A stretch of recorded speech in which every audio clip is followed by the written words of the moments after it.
네, 감사합니다. 이렇게 초대해 주셔서. 여러분 옆에 있는 분들한테 이렇게 좀 한번 말씀해 주세요. 오늘 날씨도 굿인데 이렇게 귀한 시간 내주셔서 감사합니다. 한번 해주세요. 네, 옆에 있는 분들한테. 여러분 진심이셨어요? 아니면 제가 하라고 해서 마지못해서 하셨어요? 예. 자, 그래서 오늘 제목이 바로 성품입니다. 여러분이 지금 제가 부탁을 드려서 이렇게 잠깐 한 행동, 그 이면에 바로 성품이 깔려 있어요. 그러니까 우리가 모르는데 의식하지 못할 때 드러나는 게 사실은 진짜 성품입니다. 제가 이 교육을 이렇게 나갈 때 저희 아들이 이렇게 얼마 전이에요. 한 몇 주 전에 부모 교육을 이제 제가 나갔는데 그 강의 자료를 준비하고 있는데 아들이 저한테 물어요. 저희 막내 아들인데요. 아빠 뭐 하세요? 그랬더니 아버지의 역할에 대해서 강의 준비해. 그러니까 픽 웃고 가요. 그래서 제가 강의를 준비하느라고 그냥 지나치고 그 다음날 회사를 가는데 계속 저희 아들이 픽 웃은 의미가 뭘까? 자꾸 궁금해지는 거예요. 그래서 그 다음날 저녁 때 집에 돌아왔더니 학교 갔다 와 있더라고요. 아들아, 어제 네가 아빠한테 질문해서 아빠가 부모 교육한다 그러니까 너가 픽 웃었는데 그게 무슨 의미니? 그러니까 제 아들이 뭐라고 했을까요? 그냥 뭐 상상해 보세요. 제 아들이 뭐라고 하냐면 그걸 배워야 되나요? 그걸 배워야 알아요? 그런 말을 하는 거예요. 그래서 아니 그럼 배우지 않고 너는 어떻게 알아? 제가 궁금하잖아요. 그래서 물어봤어요. 그랬더니 제 아들이 뭐래 그랬을까요? 그냥 자기가 어렸을 때 아빠가 자기한테 어떻게 해준 게 좋은 것과 나쁜 것을 자기가 잘 기억했다가 그걸 좋은 것은 그대로 해주고 싫었던 것은 안 하고 아니면 바로 잡아서 하고 하면 되지 않아요? 그러는 거예요. 그래서 그래? 그러면 너는 그럼 네 자녀를 그럼 어떻게 키울 건데? 제가 물어봤어요. 그랬더니 제가 안 키우죠. 아니 이건 또 무슨 대답이에요? 자기가 안 키운대요, 자기 자녀를. 그럼 누가 키우는데? 그랬더니 뭐라 그랬을까요? 하나님이 키우죠. 제가 그 아들이 지금 22살입니다. 저는 그 아들 얘기를 들으면서 한편으로는 기쁘고 한편으로는 내가 뭘 했지? 내가 아버지로서 해준 게 없어서 제가 그런 소리를 하나? 아니면 내가 제대로 해서 우리 아들의 진짜 아버지가 제가 아니고 하늘에 계신 아버지가 진짜 너의 아버지구나라는 걸 그나마 알려주게 할 수 있었다라고 하는 그런 감사? 뭐 제가 알려줬건 아니면 본인이 스스로 알게 됐건 하나님이 깨우치게 해줬건 모르지만 어쨌거나 진리를 깨달은 거잖아요. 그렇죠? 그런데 이제 세부적으로 들어가면 아직도 배워야 될 게 있죠. 저희 아들이 생각하는 것만큼 자식을 낳아보고 또 실제로 자식을 키우다 보면 자기가 예상하고 기대했던 것과 다르잖아요. 또 우리가 마음먹었던 대로 내가 원하는 대로 내가 목표한 대로 다 되지 않지 않습니까? 그래서 저희가 여러분들이 이렇게 시간을 내서 함께 했는데 오늘 이제 강의를 제가 진행할 때 잠깐 이제 어떻게 진행할지 여러분들에게 소개하겠습니다. 첫 번째, 성품이 뭔지. 여러분도 성품이 뭔지는 대충 알고 계실 거예요. 그런데 저희가 가르치는 성품이 무엇인지에 대해서 잠깐 설명을 드리고요. 그 대신 제가 설명을 드리고 여러분에게 2분씩 시간을 드릴 거예요. 그러면 제가 설명한 내용을 들으신 소감하고 들으시면서 아, 저건 이해가 잘 안 되는데 하는 질문거리가 있으면 그걸 적어주세요. 그 다음에 두 번째는 그러면 성품을 어떻게 기를 것인가를 제가 설명드리겠습니다. 거기에 또 여러분도 2분 동안 소감하고 질문을 적으시고요. 다음에는 성품으로 칭찬하기. 우리가 아이들 칭찬하지 않습니까? 그런데 우리가 칭찬하는 칭찬이 과연 바람직한가? 어떤 점에서 좀 개선해야 될 부분이 없을까라는 것을 여기서 생각해 보겠습니다. 그 다음에는 저희가 이제 성품을 가르치는 여러분한테 이거 나눠드렸죠. 저희가 이 49가지 성품을 49가지 품성, 작은 품성으로 개별 품성으로 저희가 쪼갰어요. 그것에 대해서 어떻게 가르치고 배우고 적용하는지에 대해서 제가 설명을 좀 드리겠습니다. 그리고 이제 이 강의가 원래는 가정 세미나라고 하는 강의인데 한 4시간, 최소 4시간은 필요해요. 이 다음에 이제 또 뭘 배우냐면 우리가 아이들이 잘못했을 때 교정을 해야 되잖아요. 교정을 어떻게 할 것인가. 사랑으로 교정하기.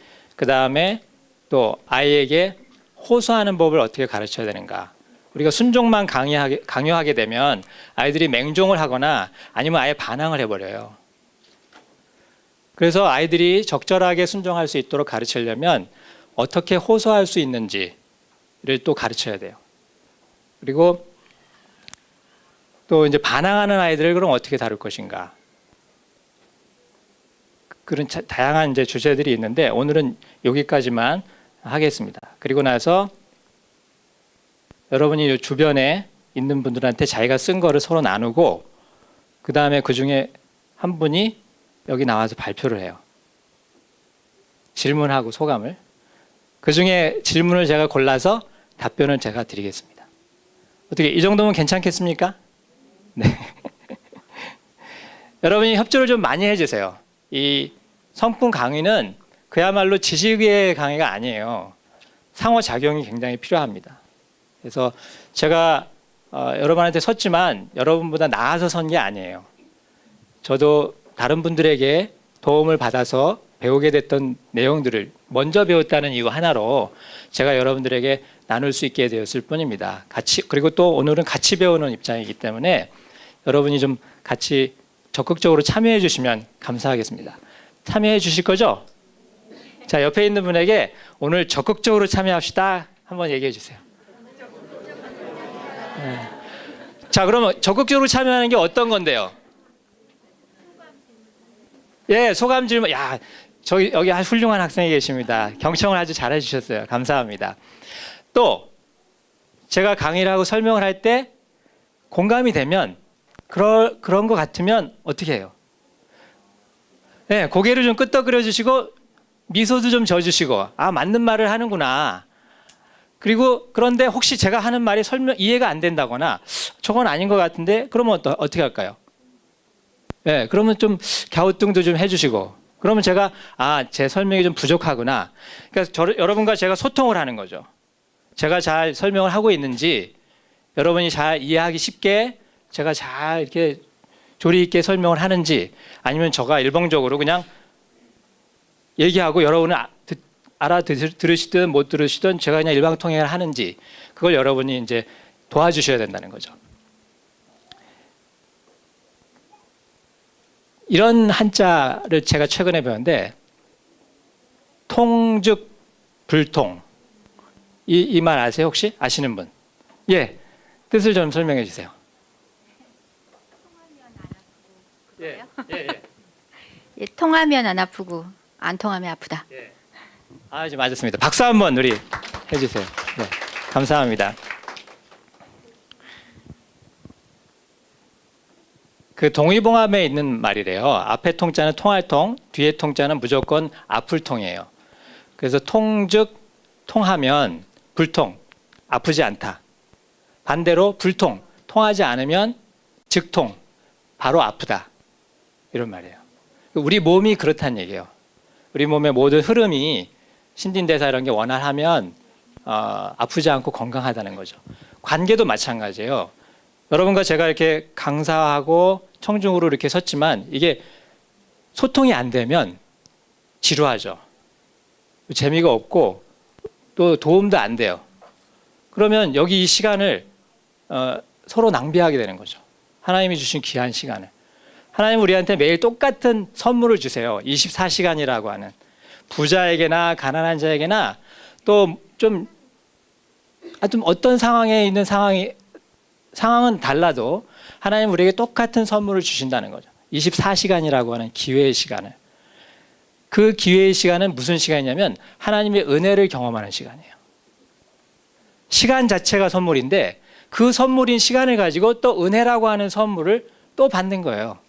그러니까 이중으로 하나님이 주신 시간을 선물을 잘 쓰면 또 다른 선물을 배로 받는 거죠. 그런데 하나님이 선물을 주신 이 시간을 잘못 사용하면 낭비하면 하나님의 은혜라고 하는 선물을 못 받아요. 그러면 비극이죠. 그게 바로 고통이고. 그렇죠? 자, 성품이란 무엇인가?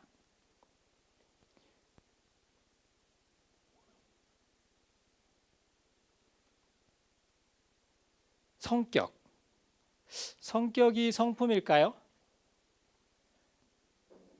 자, 여기 외향적인 사람이 있어요. 여러분 자녀를 위해서 왔으니까 자, 여기 오늘 강의 오실 때 우리의 자녀의 성품을 좀 개선해 보고 싶다 해서 오신 분.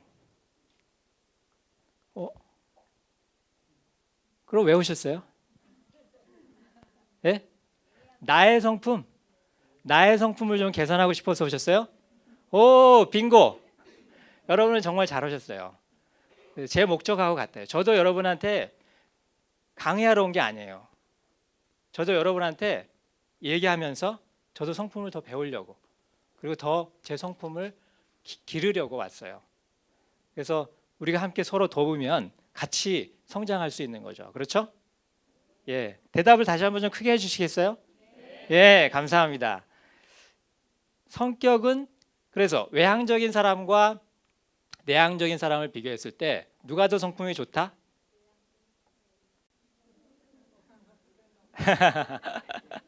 자, 이거는 케이스 바이 케이스예요. 그렇죠?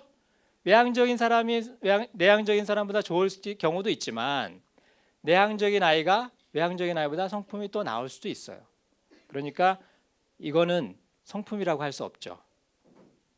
또 그 다음에 평판. 다른 사람들한테 좋은 평판을 들어요. 이게 성품인가요? 왜 아니죠? 아니, 다른 사람들한테 잘 하는데요. 왜 아니에요?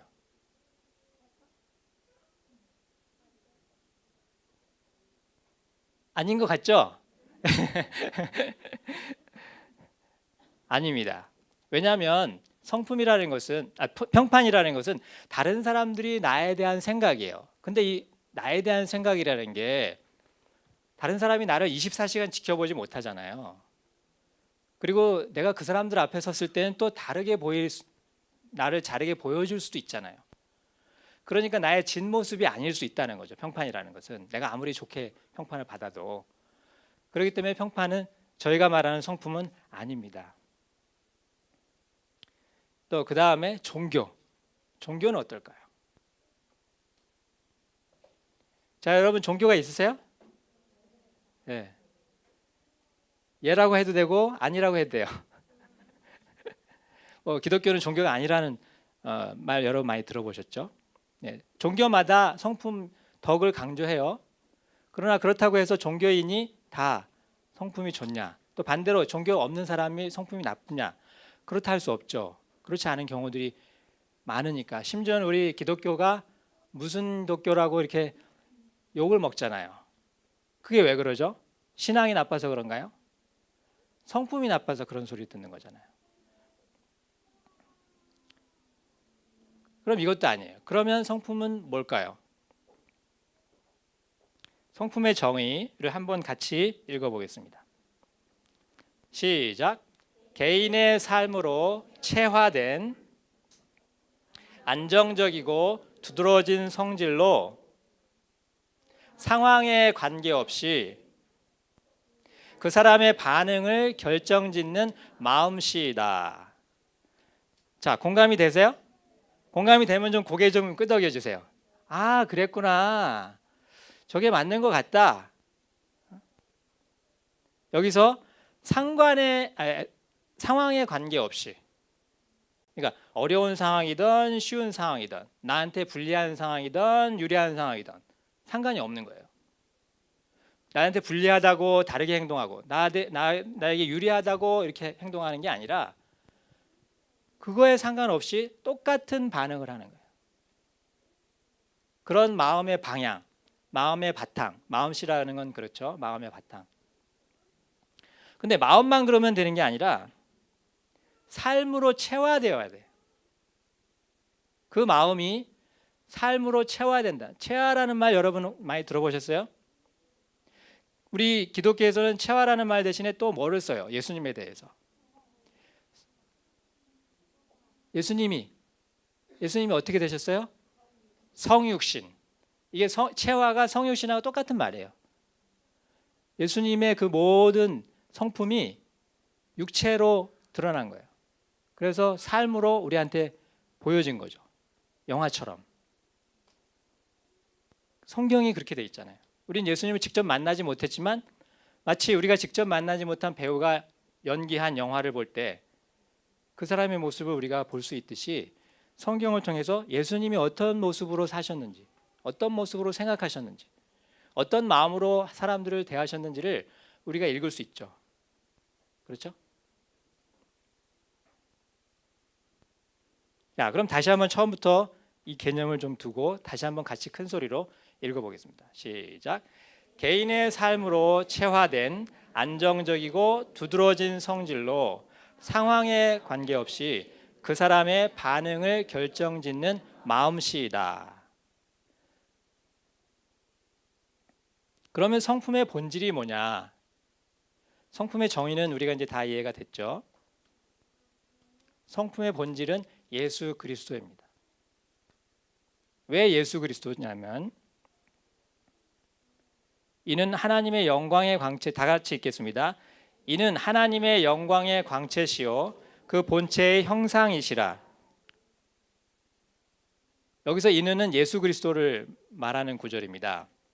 하나님의 영광의 광채시요 그 본체의 형상이라.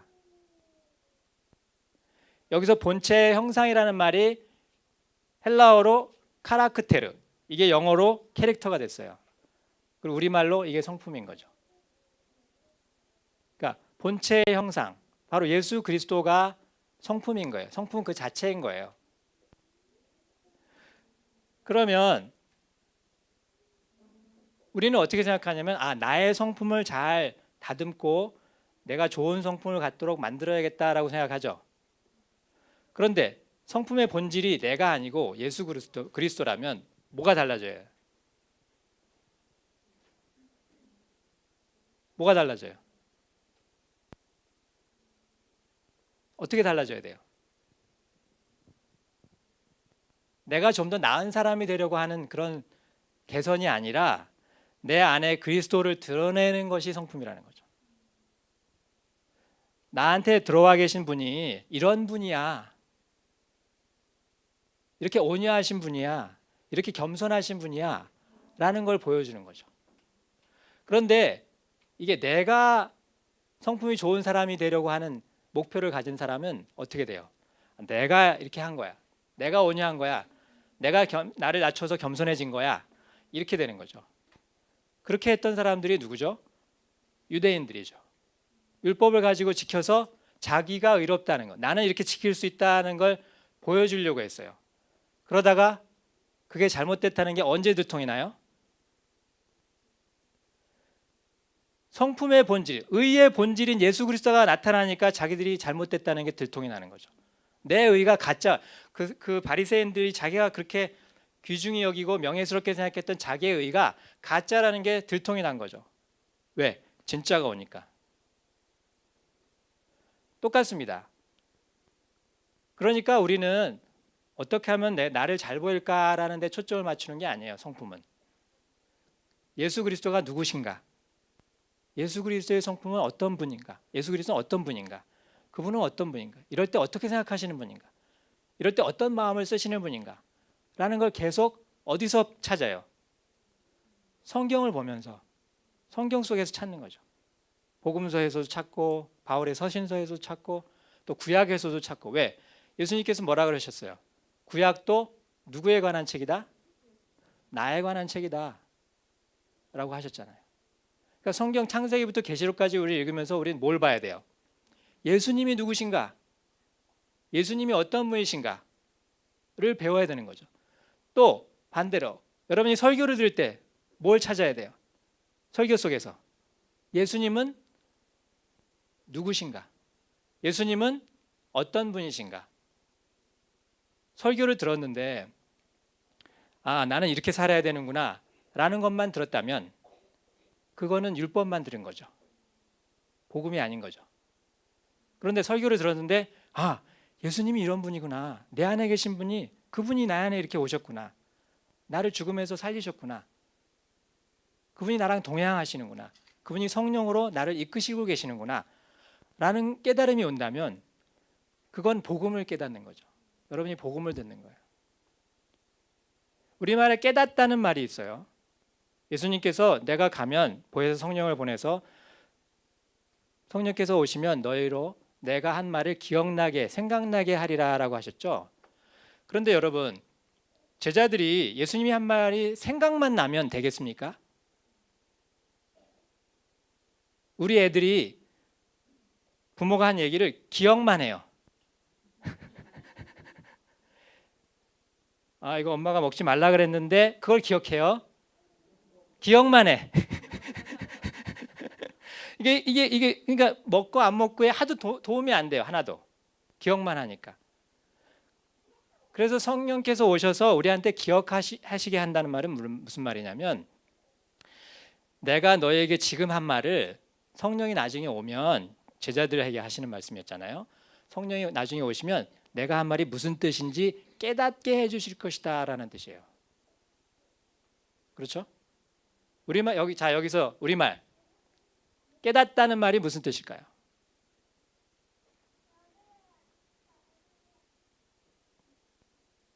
깨닫다. 깨우쳐 알게 하다. 사전적 정의입니다. 예, 맞습니다. 그걸 잘하시네요. 그런데 이거를 좀 더 배경 설명을 하면서 이 낱말의 정의를 하면 이렇습니다.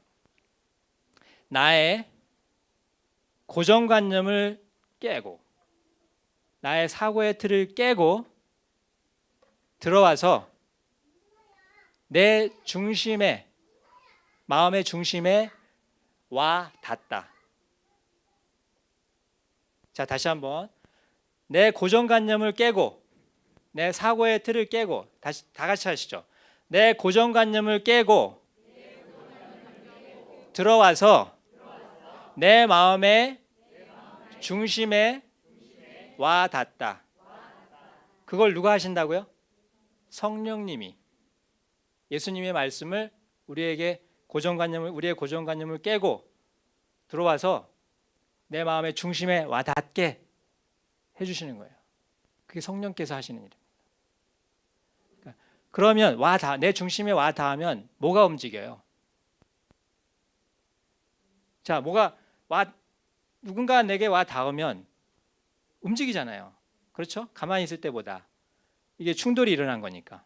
그러니까 와 닿는다는 건 뭐 이렇게 되는 게 아니라 정말 충격을 주는 거죠. 와서. 그러면 내 마음이 움직이겠죠. 그걸 동기가 유발된다라고 그래요. 동기라고 하는 것은 우리가 행동하는 것의 동력이잖아요. 마음의 동력. 그게 움직이면 행동이 일어나는 거죠. 그러면 내가 그런 깨달음이 와서 동기가 발생해서 움직였어요. 그럼 이거 누가 한 거예요? 내가 한 거예요? 아니죠. 몸은 내가 움직였지만 주체가 누구였어요? 성령이죠. 성령이 말씀을 내 안에 넣으셔서 내 마음에 와닿게 해서 그 말씀이 동력이 돼서 내가 움직인 거잖아요. 이거를 헬라어에서는 헬라어 문법으로 중간태라 그래요. 우리는 능동태하고 수동태만 알죠. 능동태는 내가 하는 거고 수동태는 남에 의해서 억지로 하는 거예요. 그렇죠? 그런데 중간태라는 게 있어요. 헬라어에.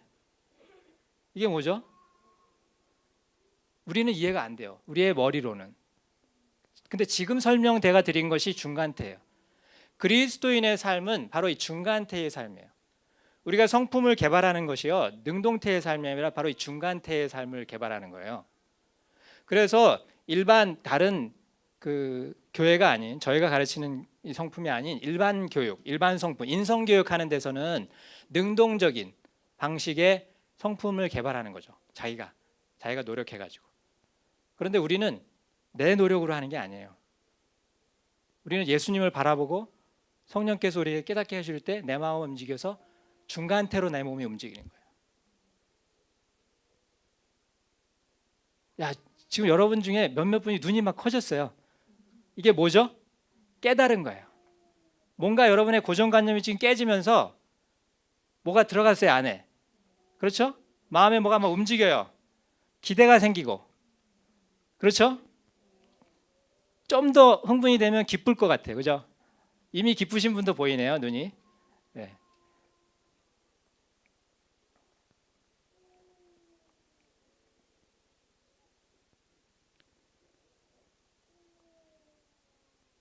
자, 그래서 제가 지금 설명한 말을 성경에서 써놨어요, 그대로.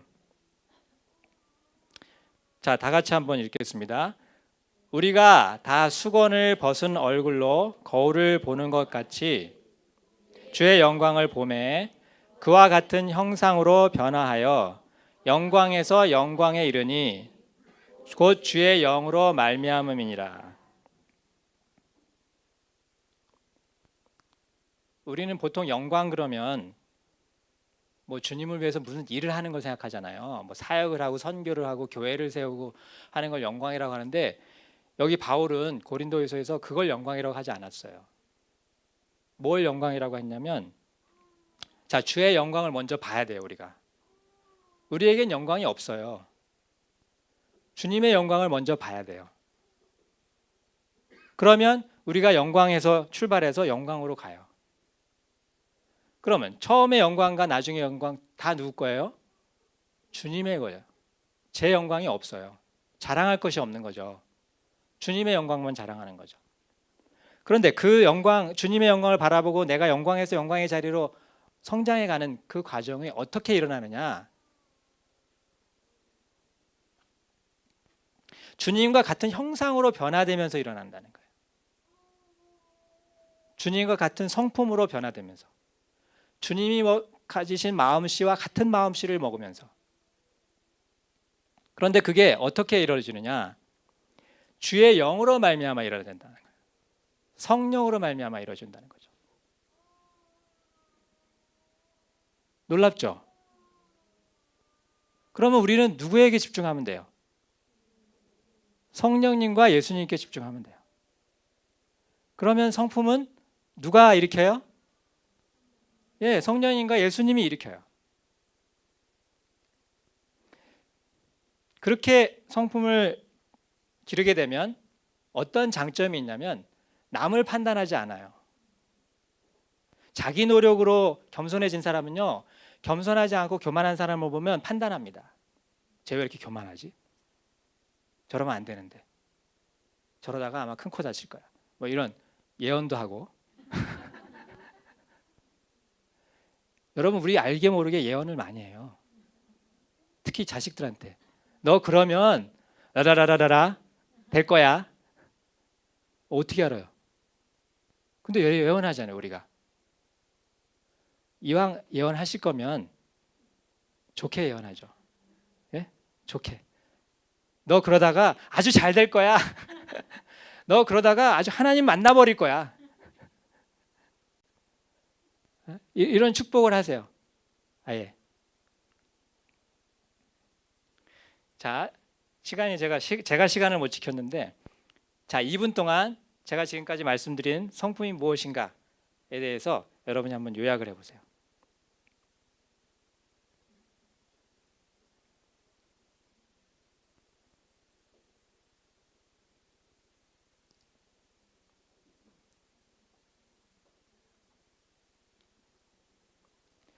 글 쓰는 게 없으시면 휴대폰에다가라도 메모장에다가도 이렇게 쓰세요.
예, 다 쓰셨습니까?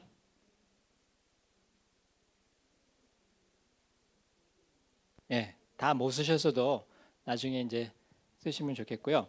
자, 이 그림을 한번 보세요.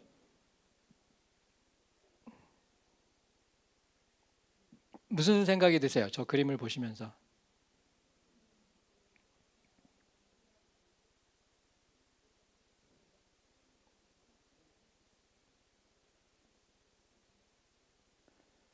자, 우리는 자녀들이 좀 구부러지고 잘못하면 어떻게 하려고 그래요? 망치로 구부러진 데를 때려서 펴려고 하죠. 그러면 부러지죠. 마음이 상해요. 둘 다. 어떻게 해야 되냐? 바로 고든 나무 옆에 묶어놔야 돼요. 그러려면 누가 god아야 돼? 누가 god아야 돼요? 예, 우리가 god아야 우리 자녀들을 묶어놓. 내가 구부러져 있는데 구부러진 애를 내한테 묶어봐야 같이 구부러지는 거죠. 예? 그러면 내가 지금 만약에 구부러져 있다는 걸 깨달았다면 어떻게 해야 되죠? 예수님이 고든 나무시잖아요. 예. 내가 돌감람나무고 예수님이 참 감람나무잖아요. 거기에 덧붙여야죠. 덧붙이는 원리는 똑같은 거예요. 예수님의 그 고든 줄기에 저를 묶어야죠. 그래서 일단 제가 굽은 걸 펴야죠.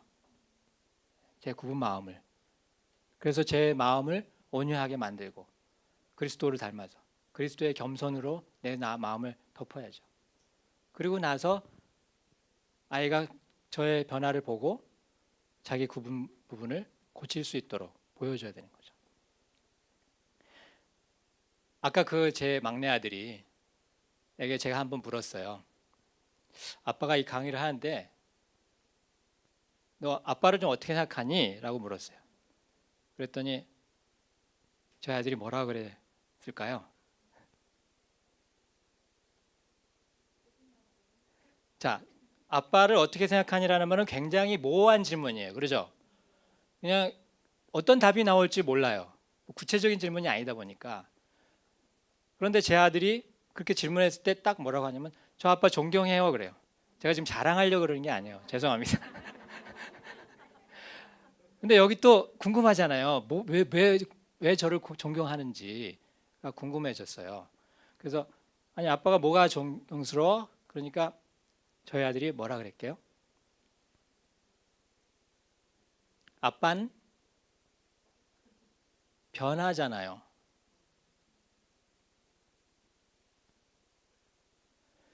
전 그 말을 들으면서 참 감사했어요.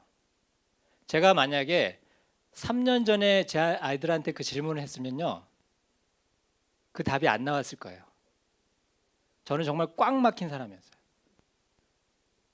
이 원리와 성품 이거를 저는 잘못 율법처럼 받아들여 가지고 저희 아이들의 규율로 막 다스리고 징계하고 그렇게 했어요. 근데 3년 전에 제가 복음을 다시 접하고 깨달으면서 또 성령님의 역사를 깨달으면서 그게 아니라는 걸 알게 됐어요. 제가 잘못 가고 있었다는 걸 알게 됐어요. 제 의를 키우고 우리 가문의 의를 키우고 있었어요. 제가 홈스쿨을 했는데 제가 홈스쿨을 지금 한 2003년부터 했으니까 13년 전이니까 그 당시에는 홈스쿨을 하는 가정이 별로 없었어요.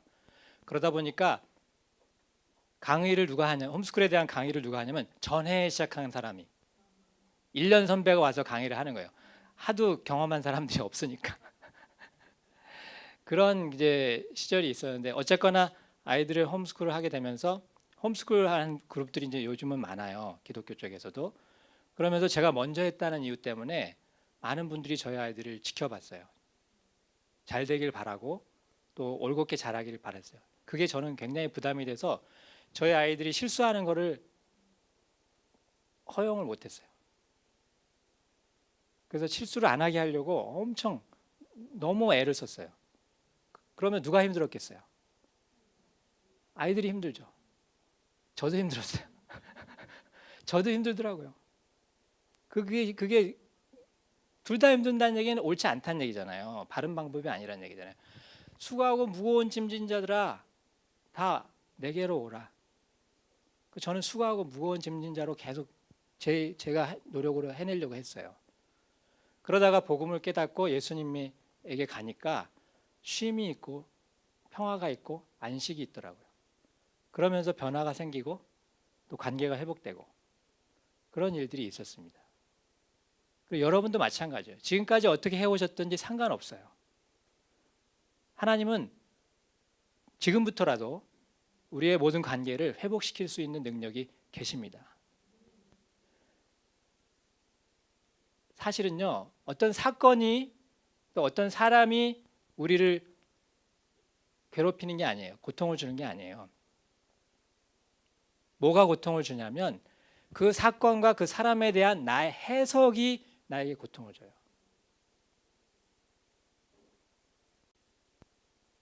반대로 이걸 뒤집으면 과거에 있었던 일, 내가 당한 일, 내가 겪은 사람, 그 모든 일이 내가 어떻게 재해석하느냐에 따라 완전히 뒤집어질 수 있다는 거예요.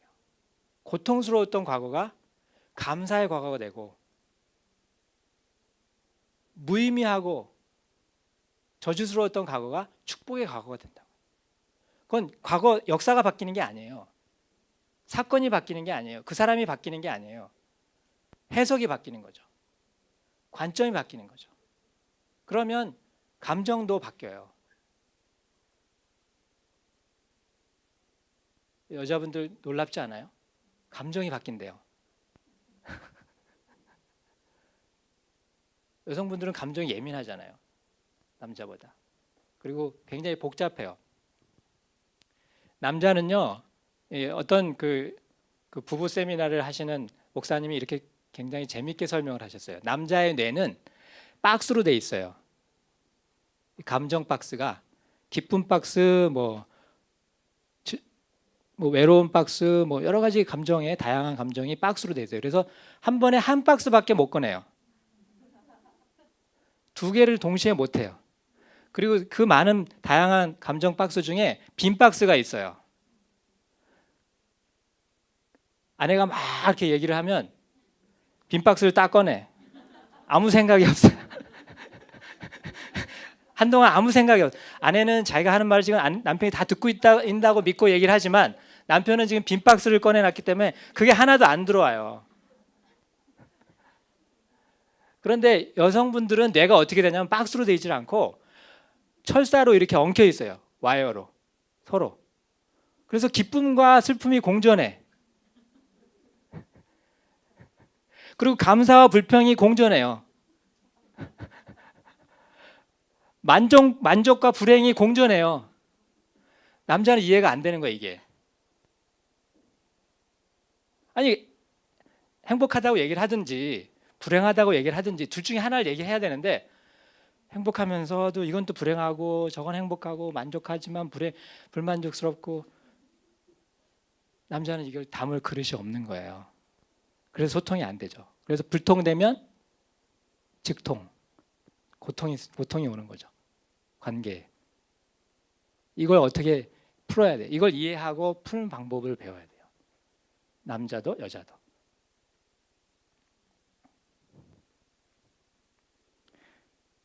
자,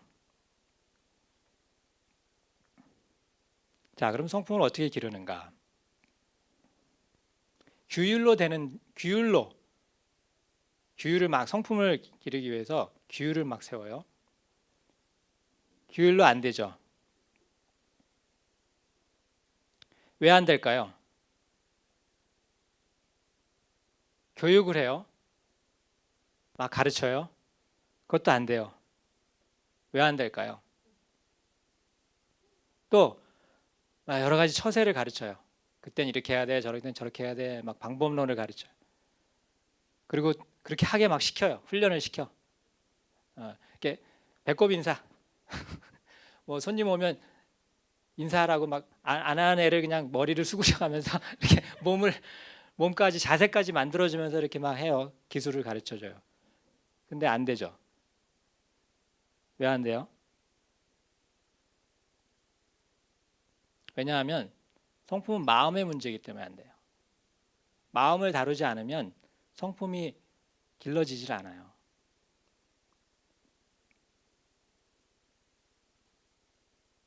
자, 이게 뭐죠? 잘 좀 그림이 판독이 좀 쉽지 않을 텐데, 예, 다 같이 한번 읽겠습니다. 이 예수는 너희 건축자들의 버린 돌로서 집 모퉁이의 머릿돌이 되었느니라. 자, 이제부터 우리가 성품이라는 건축을 할 텐데, 집을 지을 텐데, 그 기초돌이 굉장히 중요한 거죠. 머릿돌이.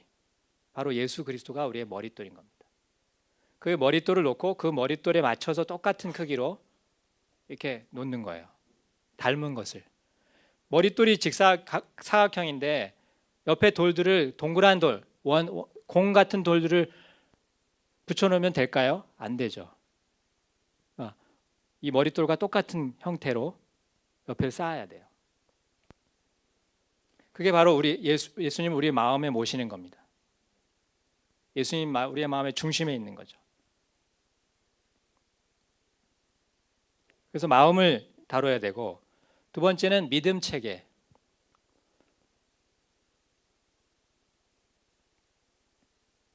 이게 뭐죠? 다림줄이라 그래요. 축이라 그러는데 이제 수직선을 이제 재는 거죠. 이걸 기준으로 이제 벽돌을 쌓는 거죠. 우리는 누구나 믿음 체계가 있어요. 자기 나름대로의 믿음, 신념이라고도 하는데요. 여러분이 우리가 지금 여기 와서 가만히 앉아 있죠. 잘 불안하세요? 안 불안하시죠? 왜 안 불안하죠? 믿음이 있어서 그래요. 어떤 믿음? 이 건물이 안 무너질 거라는 믿음. 여러분이 의식은 못 하셨지만 우리의 행동 하나하나에 이런 믿음이 바탕이 돼서 우리가 움직인다는 거죠.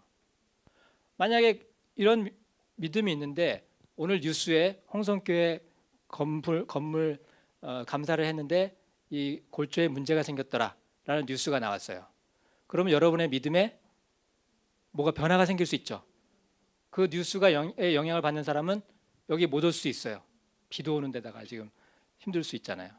그런데 그걸 들어도 믿음이 변치 않는 사람도 있어요.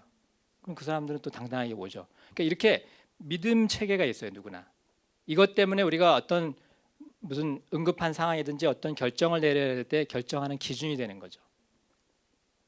이걸 다림줄이라고 하는데 이 믿음 체계를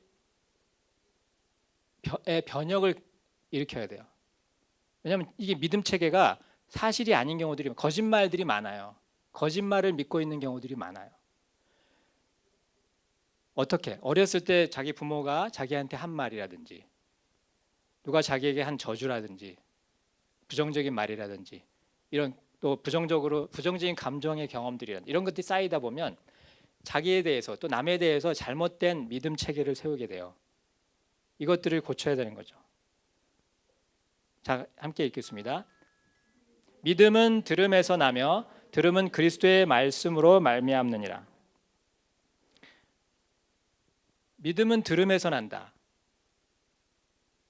그리스도의 말씀으로 말미암는다. 그럼 우리가 믿음 체계를 바꾸려면 어떻게 해야 돼요? 들어야 돼요. 얼만큼 들어야 돼요? 믿음이 바뀔 때까지. 내 믿음이 틀렸다는 게 인정이 되고 하나님의 말씀이 맞다는 게 인정이 될 때까지, 확신이 들 때까지 들어야 돼요. 그래서 저희가 이 41가지 품성을 만든 거예요. 정의를. 우리가 갖고 있는 기쁨에 대한 정의 다 각자 다르죠. 그게 여러분의 믿음 체계예요. 그런데 여기 한번 기쁨의 정의를 한번 보세요. 자, 가나다라 순입니다. 기쁨. 시작. 불쾌한 상황에 부딪혀도 좋은 태도를 유지하는 것. 자, 여러분이 그동안 믿어왔던 기쁨하고 이 정의가 같아요, 달라요? 다르죠? 차이가 있죠. 그런데 조금 와 닿으세요? 이 정의가 옳은 것 같죠? 그렇지만 옳은 것 같을 뿐이에요. 아직 여러분은 이 정의를 믿지 않고 계세요. 그걸 어떻게 알 수 있죠? 불쾌한 상황을 부딪혀보면 알아요. 지금 당장 여러분 앞에 지금 불쾌한 상황을 제가 만들어 드리면 여러분이 좋은 태도를 계속 유지할 수 있으면 이걸 믿는 거죠. 그런데 아니 불쾌한 상황에서 불쾌하게 응대를 해야지, 반응을 해야지라고 아직도 믿고 계시다면, 그게 마땅한 반응이라고 믿고 계시다면 여러분은 이 기쁨을 못하죠. 그래서 이 정의를 새롭게 만든 거예요. 기존에 우리가 갖고 있던 생각하고 생각의 틀을 깨는 말씀 중심의, 그리스도 말씀 중심의 정의를 저희가 새롭게 만든 거죠. 이거를 읽는 거죠. 언제까지? 이게 이렇게 믿어질 때까지. 아, 이게 기쁨이구나.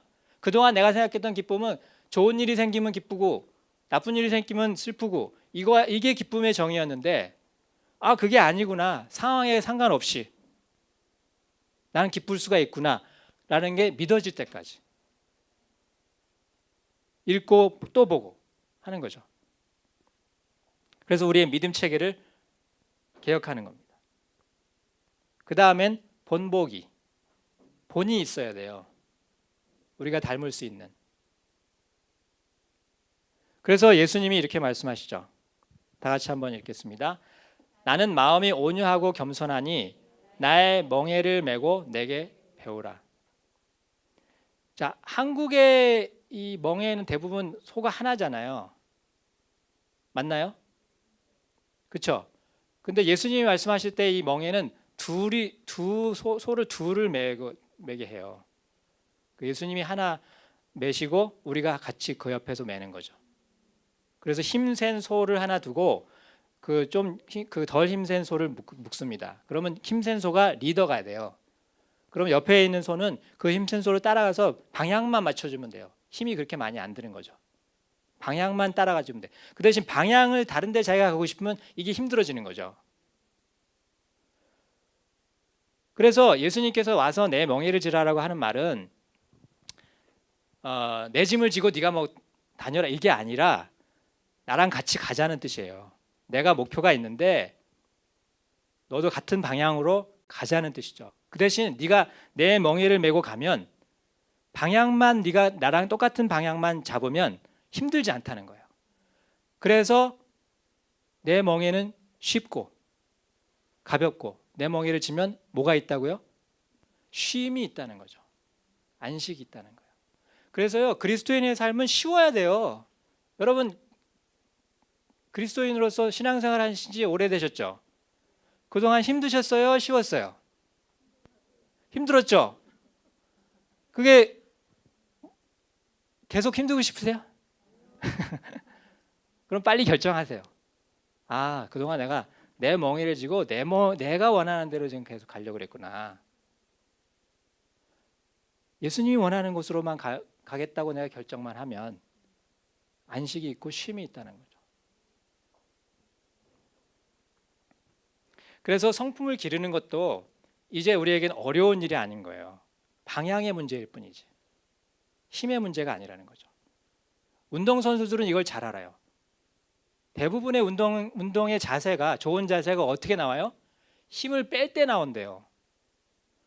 아니 말이 안 되잖아요. 힘을 줘야 자세가 나오는 건데 우리의 생각은 힘을 빼야 제대로 된 자세가 나온다는 게 이해가 안 되지 않아요? 그런데 운동도 그렇다니까요. 그러니까 기독교 생활, 그리스도인의 신앙생활도 똑같아요. 우리의 힘을 빼야 돼요.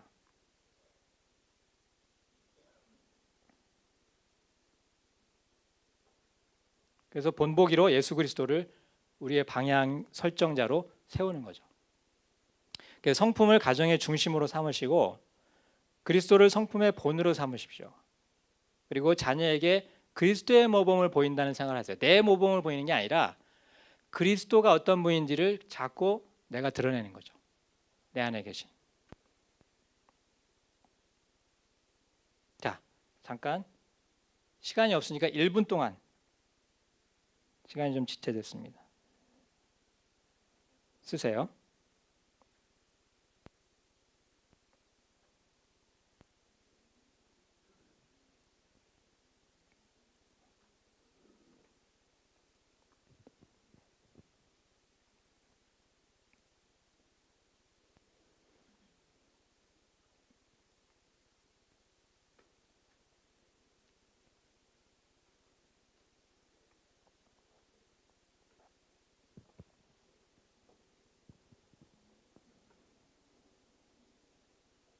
이거 아직 못 받으신 분 계세요?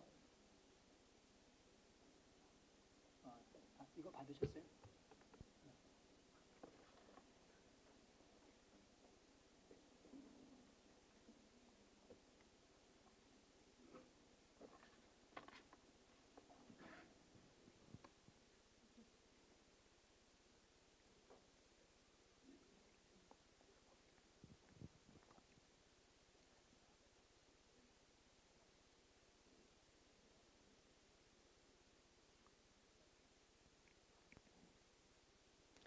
제가 여러분에게 감사를 드려야 될 것 같아요.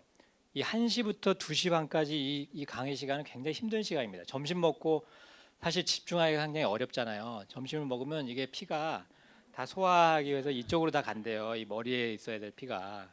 근데 그걸 이기시고 제 강의를 이렇게 들으려고 집중하시는 여러분 감사드립니다. 반응도 잘 해주시고 고맙습니다. 자, 다음엔 성품으로 칭찬하는 법. 여러분이 이제 칭찬을 그동안에도 많이 해오셨겠지만 성품으로 칭찬하는 것은 어떻게 다른지 한번 보겠습니다. 자, 우리는 주로 뭘 칭찬하죠? 결과를 칭찬해요. 그런데 성품은 결과를 칭찬하는 것이 아니라 과정을 칭찬합니다. 그래서 무엇을 칭찬하는 것이 아니라 어떻게를 칭찬하는 거예요. 네가 어떻게 했다를 칭찬하는 거예요. 네가 무엇을 해냈구나, 이걸 칭찬하는 것이 아닙니다. 또 두 번째는 아첨하는 거. 나한테 이게, 자, 우리도 사실 자녀들한테 칭찬할 때 아첨할 경우가 있어요. 어머니들은 이렇게 고개를 끄덕이시는데, 그러니까 아이를 조종하려는 거죠. 그래서 그 순수하게 아이를 인정하려는 그런 의도가 아니라 내가 칭찬을 해서 내가 원하는 목적을 이루려고 아이를 이제 아첨하는 거죠. 그러니까 그건 아닌 거죠. 그건 저희가 성품에서 말하는 칭찬이 아닙니다. 성품에서 하는 칭찬은 순수하게 그 아이의 존재를 인정해 주는 거예요. 존재를. 이런 칭찬 받아보고 싶죠, 여러분? 예?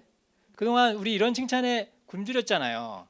맨날 결과 갖고 판단하고 과정은 인정해 주지 않고 또 나한테 뭘 얻어내려고 이게 좋은 소리 하지, 정말 순수하게 나를 인정해 주는 순수한 칭찬 못 받아봤잖아요, 많이.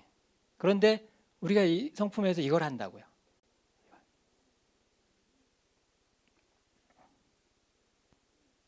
그 다음에는 비교하지 않는 거죠. 우린 칭찬해도요. 자, 이런 식이죠. 비교하는 칭찬을 하시는 엄마가 있었어요. 아들이 시험 성적표를 가져왔어요. 그래서 딱 97점이에요. 잘했잖아요. 그런데 이 어머니가 비교를 잘하시는 어머니예요. 뭐라고 했을까요? 누구는 몇 점이니?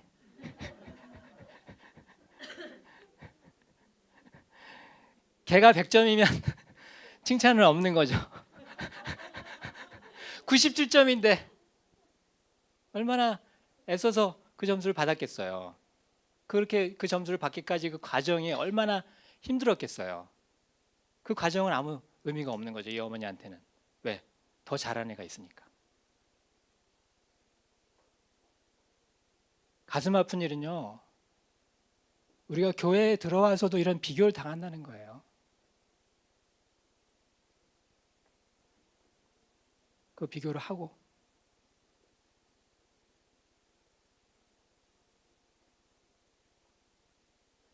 예수님이 어디 우리를 누구랑 비교합니까? 삭개오한테 어떻게 하셨어요? 야, 너는 이 유대인이 그래가지고 다른 사람들과 달리 나라를 위해서 일하지 않고 너는 왜 나라를 팔아먹고 로마인들을 위해서 일하냐 이렇게 하지 않으셨어요. 그냥 그 삭개오의 순수한 마음을 그냥 받으셨어요. 다른 사람하고 비교하지 않고. 그 사랑을 받으니까 삭개오가 변하잖아요. 그렇죠? 그리고 가나마다 현장에서 붙잡힌 여인. 너는 왜 이렇게 정숙하지 못하니? 다른 사람들처럼. 이렇게 하지 않고. 그냥 그 사람 존재로 그 한 사람만 받습니다. 여러분 절 따라해서요. 나는 역사상 온 우주에서 하나뿐인 고유한 존재다. 나와 비교할 수 있는 대상은 한 사람도 없다. 박수가 좀 나야 되는 거 아니에요, 여기서? 여러분이 이걸 믿으세요? 아직 안 믿는 분들도 많아요. 자, 아까 말씀드렸듯이 이걸 믿게 되면 뭐가 달라진다고요? 여러분의 결정이 달라져요. 선택이 달라져요. 여러분의 해석이 달라져요. 여러분 자신에 대한 해석이 달라져요. 남이 뭐라고 해도 여러분은 이제 흔들리지 않게 돼요. 그렇죠? 그리고 이 말씀이 과연 성경에 근거한 말씀인지 여러분이 살피셔야 돼요. 과연 하나님이 하시는 말씀인지 제가 하는 말씀, 제가 드리는 말씀인지. 제가 드리는 말씀이 의미가 없죠. 제가 여러분을 책임질 수 있습니까? 없습니다. 그러나 하나님이 하셨다면 이 말은 의미가 있죠. 왜? 하나님이 여러분을 책임질 수 있어요. 하나님은 당신의 말씀에 책임지시는 분입니다.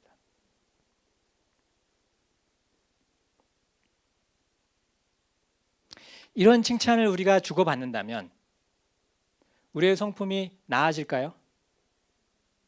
예. 아직 믿음이 안 생기세요? 아직 직접 보지 못해서. 예. 그래서 성품으로 저희가 칭찬할 때 저희 이렇게 세 가지 방법을 합니다. 첫 번째 정의. 예를 들어서 감사. 다른 사람이 내 삶에 어떻게 혜택을 주었는지 말과 행동으로 알려주는 것. 이 정의를 먼저 생각을 해요. 이 정의를 먼저 알려주든지. 그 다음에 사례. 네가 오늘 피곤했을 텐데 저녁 먹고 나서 솔선해서 설거지를 해주었구나. 그렇죠? 그 사례를 얘기하는 거예요. 혜택. 그 다음에 그 사람이 그렇게 보여준 성품 때문에 받은 나의 혜택. 그래서 나도 아빠도 앞으로는 좀 더 솔선을 해야겠다라는 생각이 들었다. 남이 이렇게 누군가 해주겠지 이렇게 안일하게 태만하게 있지 않고 내가 좀 더 나서서 먼저 해야지라는 생각을 하게 됐어. 정말 고맙다. 이게 저희가 하는 성품의 칭찬입니다.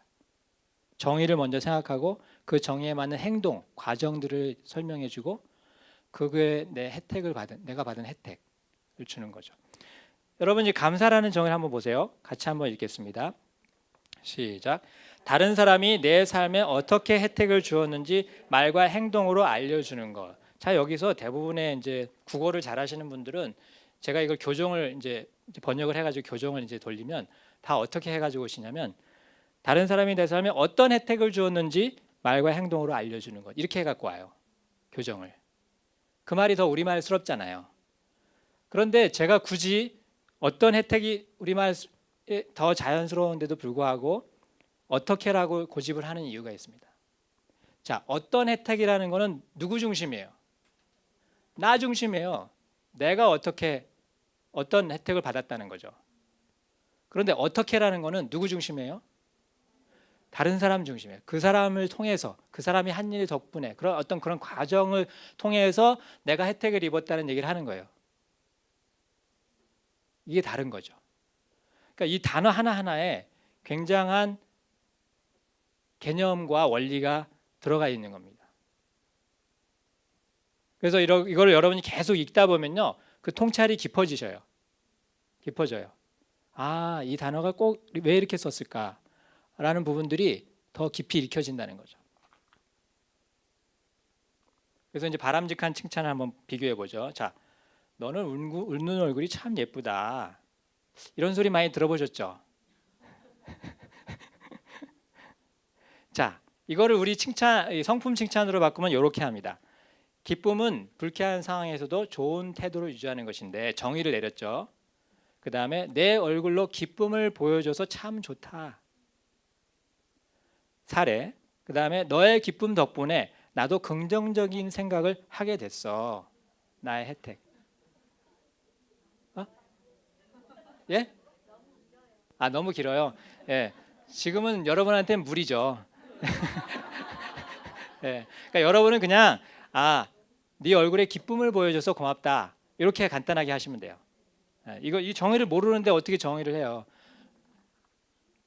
저는 이제 일단 이상적인 걸 여러분한테 가르쳐 드리고 이게 사실은 칭찬만 1시간을 강의하고 서로 이렇게 훈련하고 연습하고 해야 돼요. 그런데 제가 시간이 없으니까 짧게 하니까 양해를 해주시기 바랍니다. 자, 영수는 피아노를 잘 치는구나. 자, 요거를 품성 칭찬으로 바꾸면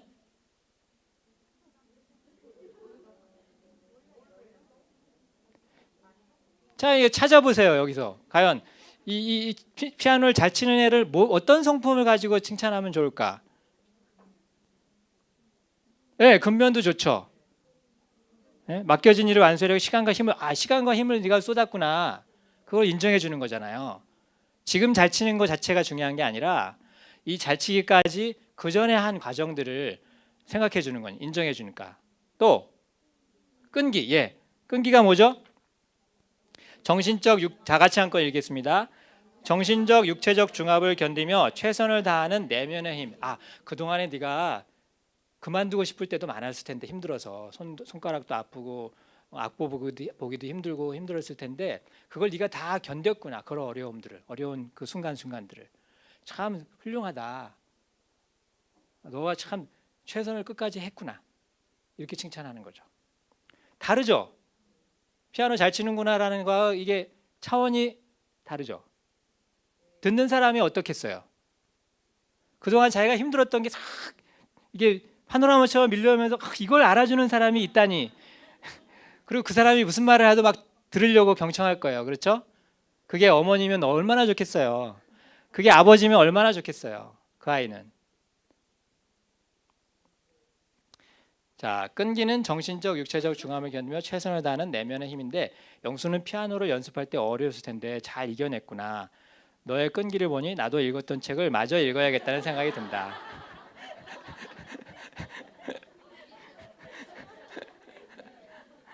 왜 괜찮지 않아요? 예, 여러 가지 다 자기 어쨌거나 나한테 도움이 된 얘기를 또 구체적으로 할 수 있으면 더 좋아요. 왜냐하면 모든 칭찬은 구체적일수록 더 강력해요. 더 도움이 되고 더 격려가 되고 더 힘이 돼요. 그렇죠?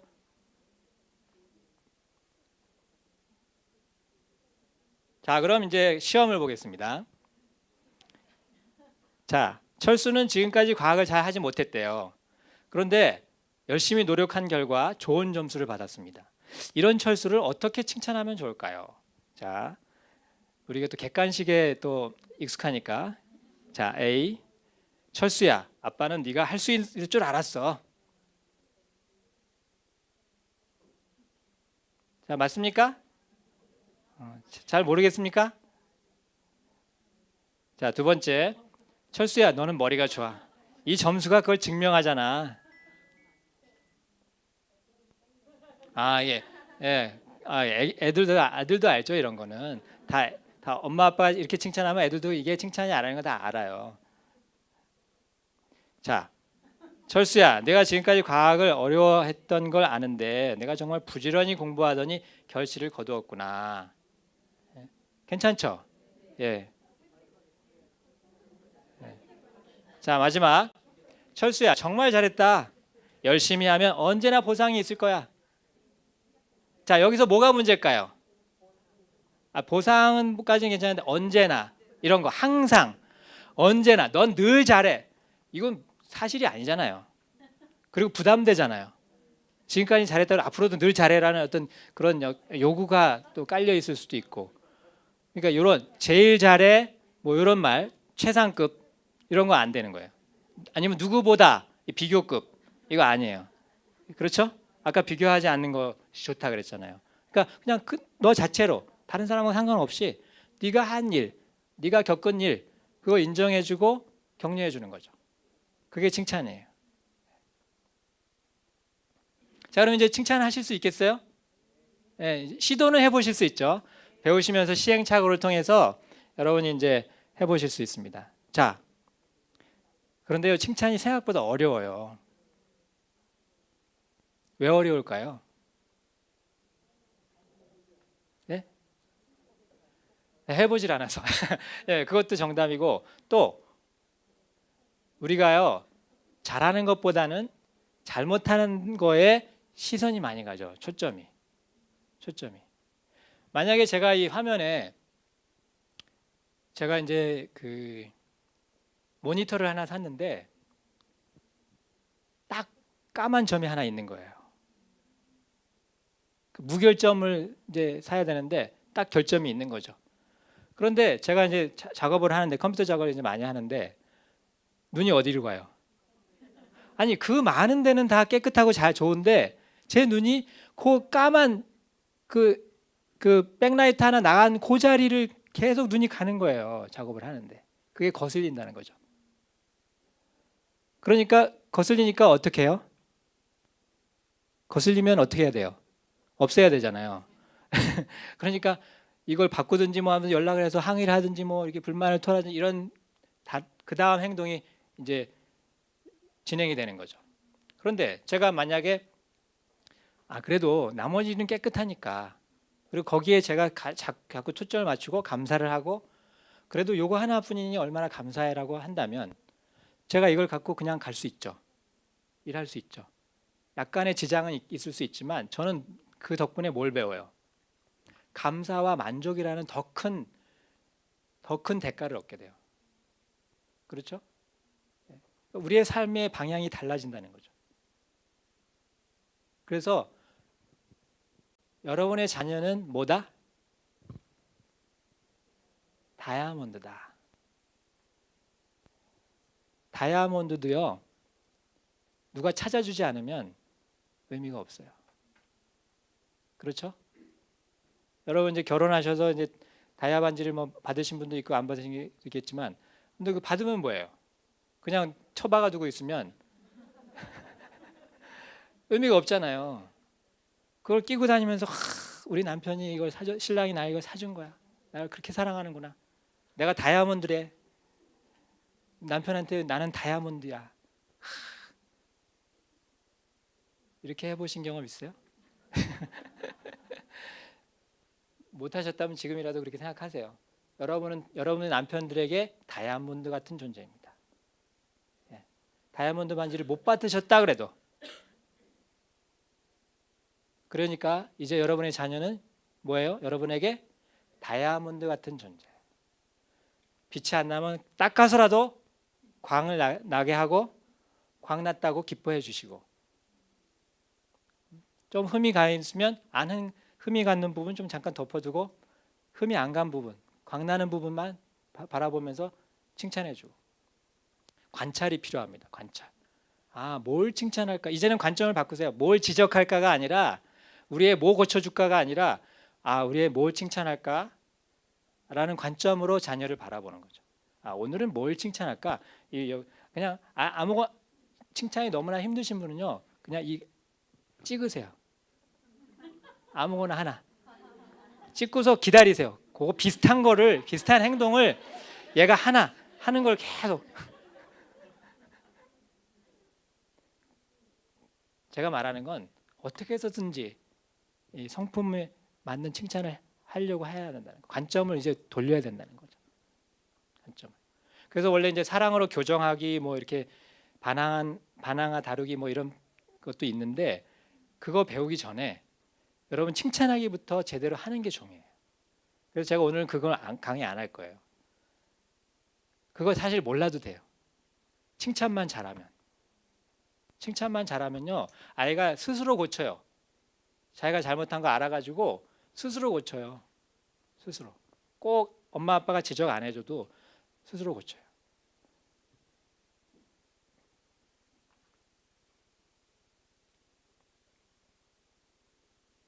칭찬하기 잠깐 배운 거 1분 동안 잠깐 써주세요. 보니까 배우신 게 없는 것 같아 다.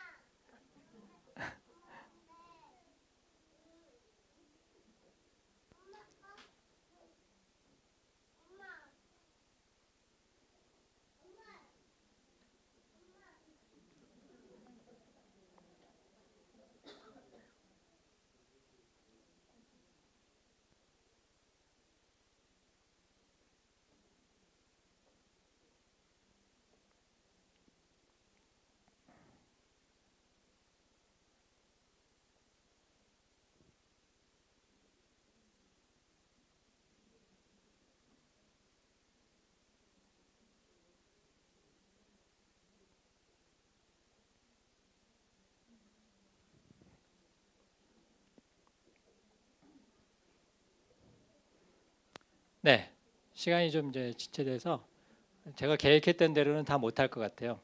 토론하고 뭐 하는 시간은.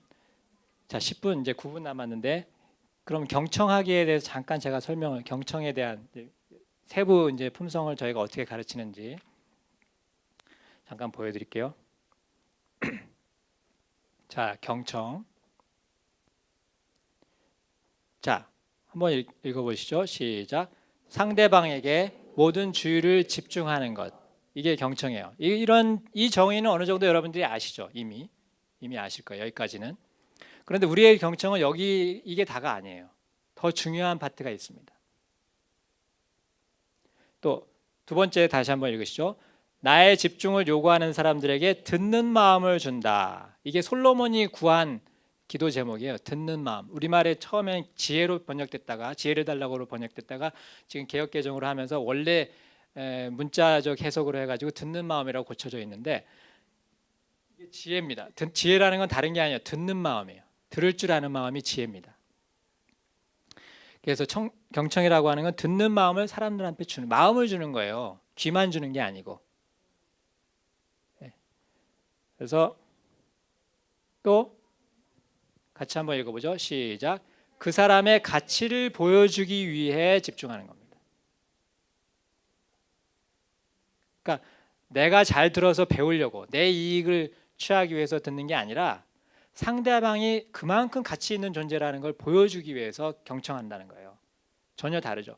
그러니까 우리의 성품의 정의는 대부분 상대방을 높이는, 상대방을 격려하고 상대방을 하나님 안의 사랑으로 이렇게 베푸는 그런 정의들이에요. 다 나 중심이 아닌. 또 여기도 그들의 가치 때문에 집중하는 거죠. 내 가치 때문이 아니라 그들의 가치 때문에.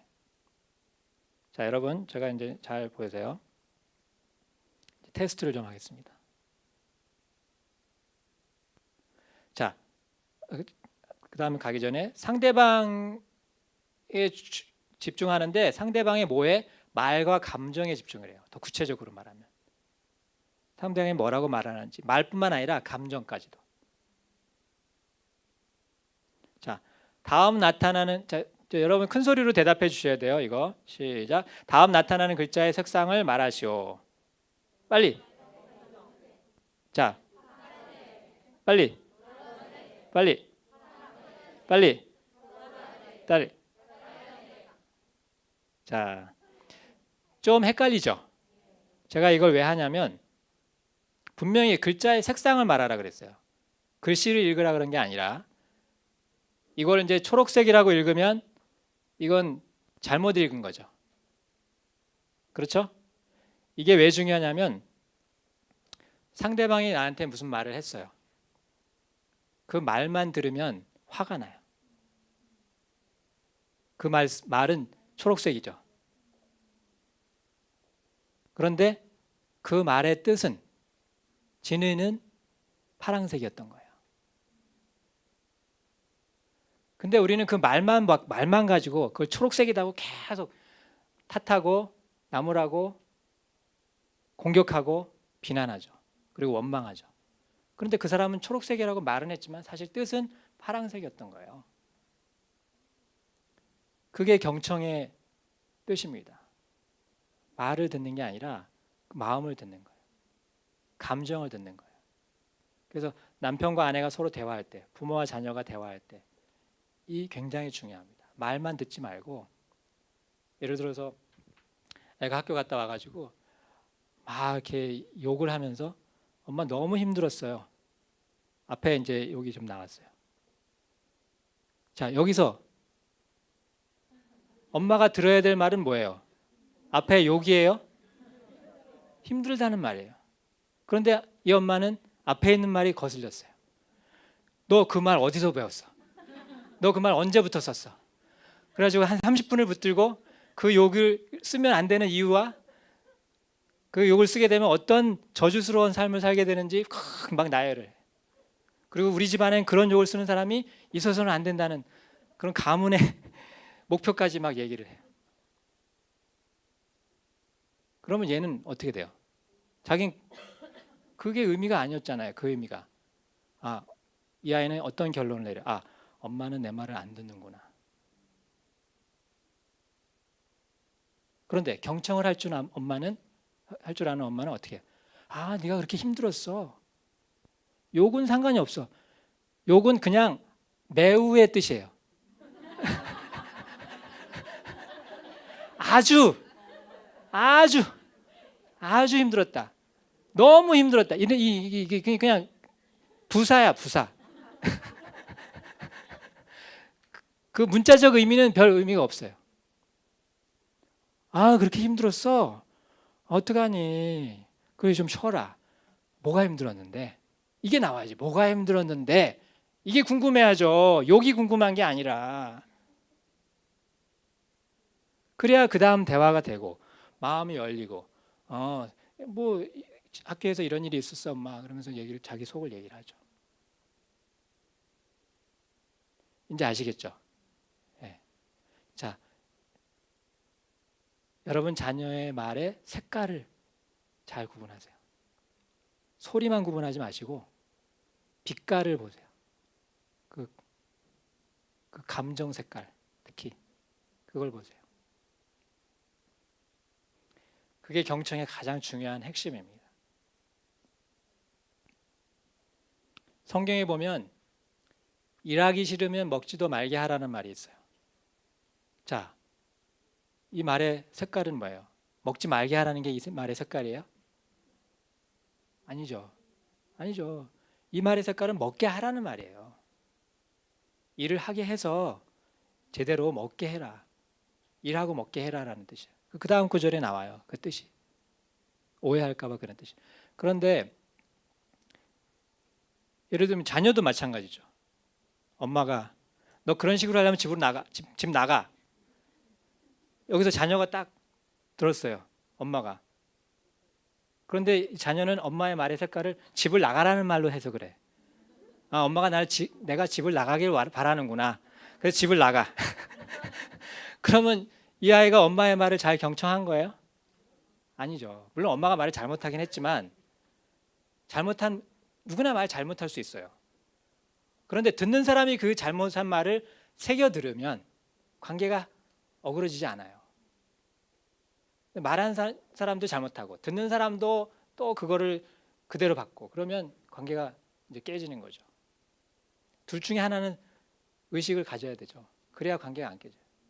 둘 다 깨지면 희망이 없잖아요. 그 아이도 마찬가지죠. 나 집 나가고 싶어. 집에 있기 싫어. 그럼 네가 집을 나가고 싶구나. 집을 원하지 않는구나. 우리 가족을 거부하는구나. 이렇게 색깔로 받아들이면 이거 아이의 말의 색깔을 오해한 거죠. 곡해한 거죠. 이 아이의 말의 색깔은 뭐예요? 집에 있는 게 뭔가 힘들다는 거예요. 무슨 이유인지는 모르겠지만 그럼 뭐 때문에 그렇게 힘든데 집에 있는 게 이걸 물어봐야 되잖아요. 그래야 대화가 시작이 되잖아요. 그 대화는 해보지도 못하고 그래 나가 이놈아 그러고 나도 너 필요 없어 막 이렇게까지 나가면 이거는 관계가 이제 주워 담기가 힘든 일이 되는 거죠. 근데 그게 어려운 건 순간에 일어난다는 거예요. 한순간에.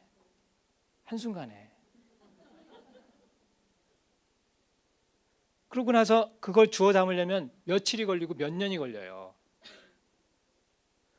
그러니까 그런 실수를 줄이기 위해서 그래서 우리가 성품을 배우는 거예요. 그래서 이거를 계속 읽고 묵상하고 이 의미를 파악하고 내 마음에 이 마음 바탕이 되도록 그리스도의 마음이 내 마음이 되도록 이렇게 계속 조율하는 거죠. 라디오에 튜닝 해가지고 라디오를 듣듯이 그리스도의 마음에 나를 튜닝하는 거죠. 주파수를 맞추고 주님의 마음을 듣는 거예요. 그게 성품입니다. 어떻게 조별 토론이나 이런 거 하나도 못하고 2시 30분이 다 돼버렸어요. 감사합니다. 자, 그러면 목사님 질문 하나 받아도 돼요? 네. 그러면 질문이 혹시 제가 지금 다는 말씀드리지 못했지만 여기까지만 얘기하죠. 제가 경청 얘기한 김에 자, 귀로 듣는 수준이 있고요. 이 경청의 수준인데 여러분은 어느 정도 수준인지 보세요. 귀로만 듣는 사람, 머리로만 듣는 사람,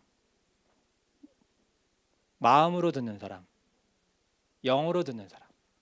이 영으로 듣는다는 건 무슨 말이냐면 성령께서 해석해 주시는 걸 따라 해석하는 사람이에요. 이건 굉장히 고급한 신앙의 단계죠. 성숙의 단계고. 그러려면 상대방이 말한 의도, 그 내용을 어조 이런 게 말 없이도 말을 해요, 사람이. 특히 여자분들 말 없이도 말을 잘하시죠. 예, 남자들은 그걸 캐치를 못해 잘. 그걸 해석을 해야 돼. 그 의도를. 근데 이런 내용이 걸려가지고 그 의도를 해석을 제대로 못하는 경우가 많아요. 필터가 있어가지고 이게 필터가 돼서 그 말 자체 어조 왜 그렇게 화를 내면서 말해. 그러니까 그 의도랑은 전혀 상관이 없이 그래서 이게 다치는 거죠. 그래서 가장 중요한 것은 관계인데 관계는 대화로 세워져요. 그 대화는 듣기에서 출발합니다. 근데 그 듣기는 상대방을 존중해야 들을 수 있어요. 특히 상대방의 존재를 인정하고 존중해야 돼요. 존재. 그러니까 상대방을 존재로 볼 때만 경청이 가능하다는 얘기예요. 상대방의 행위나 과거에 했던 일들을 계속 내 머릿속에 담아두고 있는 한 경청이 안 된다는 거죠. 예, 오늘은 여기까지 하고 혹시 지금까지 제가 말씀드린 것 중에 질문이 있으시다거나 궁금한 점이 있으시면 말씀해 주세요. 네.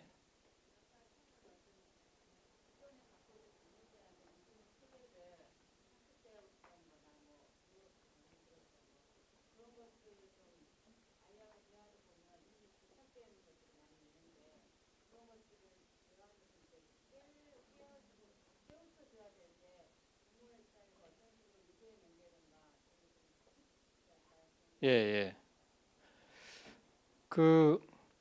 뭐 제가 말씀드린 내용 중에 좀 어느 정도는 있다고 보고, 지금 이제 여러분이 이렇게 얘기를 들으시면서 아마 많은 사람들이 생각날 거예요. 아, 이 사람하고 대화할 때 내가 이걸 좀 실수했구나, 이걸 놓쳤구나, 뭐 여러 가지 것들이 생각날 텐데, 지금 여러분이 제일 우선 해야 될 일이 제가 알려드릴게요. 그건 뭐냐면요, 날마다 예수님과 독대를 하셔야 돼요. 그래서 예수님이 여러분한테 뭐라고 하시는지를 들으셔야 돼요. 성경을 읽던 기도를 하시던. 그래서 지금 나한테 예수님은 뭐라고 하실까?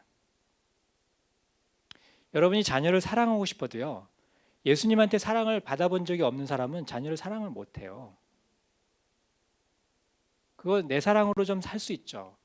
그러나 이것은 금방 바닥이 납니다. 그리고 이건 항상 내 사랑으로 사랑하는 건 항상 대가를 바라게 돼 있어요. 그래서 그 사랑이 되돌아오지 않으면 이게 나중에 쓴뿌리가 생겨요. 원망이 생기고, 그리고 화가 나요. 그런데 내가 예수님이 나를 얼마나 사랑하시는지를 자꾸 들으시고, 예수님이 이런 성품으로 나를 대하신다는 것을 내가 계속 경험해야 돼요. 지금도, 이 순간도 말씀을 통해서 나를 이렇게 견뎌주시고 계시는구나, 나를 이렇게 인내해주고 계시는구나, 그리고 나를 이렇게 인정해주고 계시는구나, 내가 이렇게 부족한데도 불구하고 예수 그리스도 통해서 나를 하나님의 아들로, 자녀로 받아주시는구나, 그리고 축복해 주시는구나, 이거를 계속 내가 들어야 돼요. 아까 믿음은 들음에서 난다 그랬죠.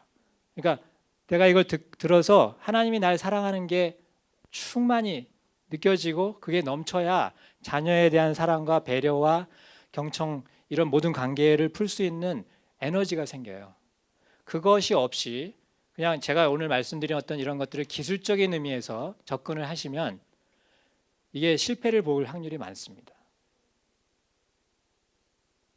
그래서 이제 노트하신 것들을 조금이라도 이렇게 기억에 떠올리시면서, 그리고 이제 저희 뭐 이런 책자들이 좀 있어요. 관심이 있으시면 저희 사이트에 오셔서, 제가 이제 여러분 보시라고 몇 개 이제 가져왔는데, 저걸 보시면서 이제 이게 우리 집에 필요하다, 나한테 필요하다 하시는 것이 있으면 저희 웹사이트가 있으니까 거기에 오셔서 주문을 하셔서 그 책을 한번 도움을 받아보셔도 좋을 것 같습니다. 네. 좀 도움이 되셨습니까? 예, 감사합니다. 그러면 이상으로 강의 마치고 잠깐 기도하겠습니다. 하나님 아버지, 성품의 본질은 예수 그리스도이십니다. 그 예수 그리스도가 우리 안에 계시고, 또 성령께서, 예수 그리스도께서 하시는 말씀을 저에게 깨닫게 하셔서 우리의 동기와 동력이 되게 하시고, 그래서 우리가 우리의 몸이 움직이는 중간태의 그리스도인의 삶을 살게 하시는 것을 감사드립니다. 저희가 이제 이런 새로운 경험들, 성품의 칭찬, 또 성품의 사랑, 또 존재를 인정하는 복음의 삶들을 우리가 새로 시작하려고 합니다. 이를 결단하는 여기 모인 분들에게 새 힘을 주시고, 용기를 주시고, 희망을 주시고, 새롭게 시작할 때 주님께서 격려해 주시옵소서. 그래서 그동안에 힘들었던 관계들이 회복되고 살아나는 놀라운 능력을 경험할 수 있도록 도와주시옵소서. 예수님의 이름으로 기도합니다. 아멘.